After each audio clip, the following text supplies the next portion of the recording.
আসসালামু আলাইকুম সবাইকে। আমি সচরাচর লাইভে যাই না। আমি দীর্ঘদিন ব্যক্তিগত পর্যায়ের কথাবার্তা বলা আমি কম বলি, সেখানে অ্যাক্টিভিটিতে আমি ফোকাস করছি। আমি আজকে গতকাল আমি লক্ষ্য করেছি জনাব তারেক রহমান উনি একটি বক্তব্য দিয়েছেন। উনি বক্তব্যে বলেছেন যে আসলে প্রার্থী মুখ্য নয়, মুখ্য হচ্ছে প্রতীক, প্রতীকটাই হচ্ছে মুখ্য। এই বক্তব্যটা সিরিয়াসলি প্রবলেমেটিক একটা বক্তব্য। ওনার মতো একজন রাষ্ট্র প্রণেতা যিনি হতে যাচ্ছেন বা হবেন মনে করছেন, ওনার জায়গা থেকে এই বক্তব্যটা হাইলি প্রবলেমেটিক একটা বক্তব্য। কারণ বলছি, এক নম্বর কারণ হচ্ছে যে একজন এমপি নাগরিক এবং রাষ্ট্রের মাঝে সেতু বন্ধনের কাজ করে।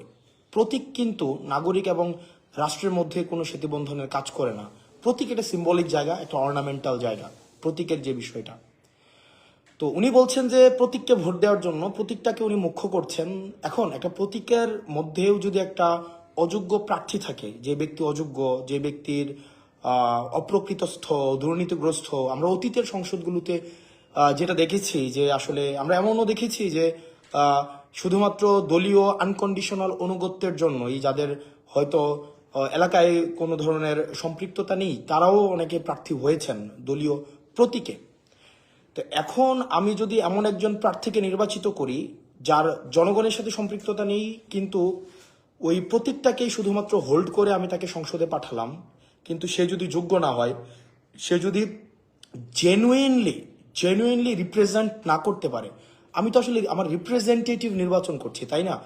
সে যদি প্রক্সি হয়ে যায় দলের কাছে, তাইলে সেটা জনগণের প্রকৃত রিপ্রেজেন্টেশন সংসদে আসলে কখনোই সম্ভব না, নাম্বার ওয়ান। তাইলে আমার জনগণের সাথে রাষ্ট্রের যে ব্রিজ, এই ব্রিজ কিন্তু কোনো প্রতীক করে না, সেটা করে প্রার্থী। তার মানে আমি যদি ভোট দিতে চাই, আমার এই জুলাই পরবর্তী সময়ে আমার মূল যেই লক্ষ্যটা হওয়া উচিত সেটা হচ্ছে প্রার্থীটা কেমন। একটা অপরিচিত প্রতীকের মধ্যেও যদি একজন যোগ্য প্রার্থী, যিনি রাষ্ট্রকে আসলে ধারণ করেন, জনগণকে ধারণ করেন, নাগরিককে ধারণ করেন, সে যদি যোগ্য হয়ে থাকে, মানুষ তাকেই চুজ করা উচিত। অন্যদিকে একটা প্রতীকের আন্ডারে যদি একজন অযোগ্য প্রার্থী হয়, যেই প্রার্থী জনগণকে প্রতিনিধিত্ব করেন না, দুর্নীতিগ্রস্ত, মার্কা যতই ভালো হোক না কেন, উনি জনগণকে কখনোই রিপ্রেজেন্ট করবেন না। সেই জায়গা থেকে জনাব তারেক রহমান যে বক্তব্যটা দিয়েছেন, প্রাইমারিলি সেটা প্রবলেমেটিক। দুই নাম্বার যে জায়গাটা, সেটা হচ্ছে যে আমরা আসলে যদি শুধুমাত্র প্রতীক দেখেই ভোট প্রদান করি, সেক্ষেত্রে যেটা হবে, আমরা কখনোই প্রপার রিপ্রেজেন্টেটিভ নির্বাচন করতে পারবো না। আমরা যেটা নির্বাচন করব সেটা হচ্ছে প্রক্সি। 300 আসনে, মানে 300 আসনে আমরা 300টা প্রক্সি ক্যান্ডিডেট নির্বাচিত করব। যেমন এটা খুব সহজ ছিল বিষয়টা। যেমন উনি যেটা বলেছেন, এটাকে এইভাবেও করতে পারতেন। 300 আসনে শুধু প্রতীকটা দিয়ে দিতে পারতেন, যে আপনারা প্রতীকে, যেটা পিআর সিস্টেমের কথা বলছেন, পিআর সিস্টেম, এটা হইলেই তো হইতো যে আপনি, আমি কিন্তু পিআর এর পক্ষে না, মানে উনার কথা অনুযায়ী উনি যেই সিস্টেমটার কথা বলছেন, সেটা অনেকটা এরকম যে আপনারা প্রতীককে ভোট দেন, প্রতীককে ভোট দিলে প্রতীকটা যদি নির্বাচিত হয়, তাহলে 300 আসনে আমি পরবর্তীতে আমার নিজের মতো করে আমি প্রার্থী দিয়ে দিলাম। মানে এটা হইলেও কিন্তু হইতো। আপনার যদি 300 আসনের মধ্যে শুধুমাত্র প্রতীক দেখেই মানুষ ভোট দেয়, প্রতীকটাকে যদি উনি মুখ্য মনে করে, তাহলে সেক্ষেত্রে তো আসলে আলাদা করে প্রার্থী দাঁড়ানোর দরকার ছিল না। প্রতীকটাই যদি মুখ্য হয়ে যায়, প্রার্থী যদি গৌণ হয়ে যায়, তাহলে এটা কিন্তু প্রেসিডেন্সিয়াল সিস্টেমের মতো এটা হইলেই তো হইতো। তাহলে আলাদা করে আসলে আমি কোনো রিপ্রেজেন্টেটিভ নির্বাচন করছি না, আমি আসলে কিছু প্রক্সি, আমার কিছু দলীয় স্পোক্স পার্সন নির্বাচন করছি, যারা আমার পার্টির প্রতি আনকন্ডিশনাল এলিজিয়েন্স দেখাবে। তারপরে যে বিষয়টা, আমরা 3 নম্বর বিষয় হচ্ছে, আমরা কিন্তু চেয়েছিলাম একটা রাষ্ট্রের হাইকমান্ডকেও, একটা দলের হাইকমান্ডকেও যেন প্রশ্নের আওতায় নিয়ে আসা যায়। কিন্তু আমরা দেখলাম এখানে যেটা হচ্ছে যে হাইকমান্ড এখানে প্রশ্নের মধ্যে আসছে না। হাইকমান্ড দিন শেষে যা বলবে তাই হবে। দিন শেষে হাইকমান্ড যদি বলে যে ওই এই প্রতীকের আন্ডারে একজন অদক্ষ বা দক্ষ কাউকে নির্বাচন করেন, তাকেই নির্বাচন করবেন।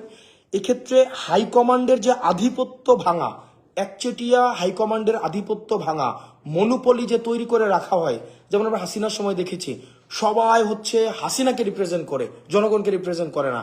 সবাই হাসিনাপন্থী, কেউ জনগণপন্থী না।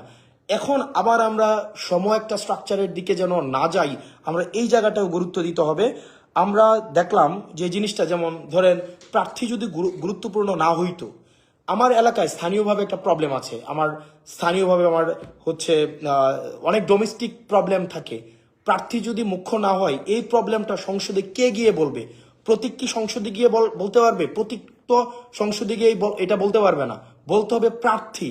প্রার্থী ভয়েস আকারে সংসদে গিয়ে তার জনগণকে রিপ্রেজেন্ট করতে হবে। কিন্তু আনফর্চুনেটলি আমরা দেখলাম সেখানে প্রতীকে ফোকাস দেওয়ার মধ্য দিয়ে প্রার্থীর যে এজেন্সি, সেই এজেন্সিটাকে আসলে নাই করে দেওয়া হচ্ছে, যেটা সিরিয়াসলি প্রবলেমেটিক। এবং দিন শেষে আমি যদি ফোন দেই, প্রতীক কিন্তু আমার ফোন রিসিভ করবে না। জনগণ যখন আজকে একটা সমস্যায় পড়বে, স্থানীয়ভাবে অবকাঠামোগত সমস্যা, ইনফ্রাস্ট্রাকচারের যে প্রবলেম, এডুকেশনের প্রবলেম, হেলথের প্রবলেম, আমাদের পলিসিগত জায়গা থেকে যা সমস্যায় থাকুক না কেন, দিন শেষে আমি যখন কল দিব, কোনো প্রতীক কিন্তু আমার ফোনটা রিসিভ করবে না। ফোনটা রিসিভ কিন্তু আমার প্রার্থীকেই করতে হবে, প্রার্থীকেই এসেই কিন্তু সমস্যার সমাধান করতে হবে।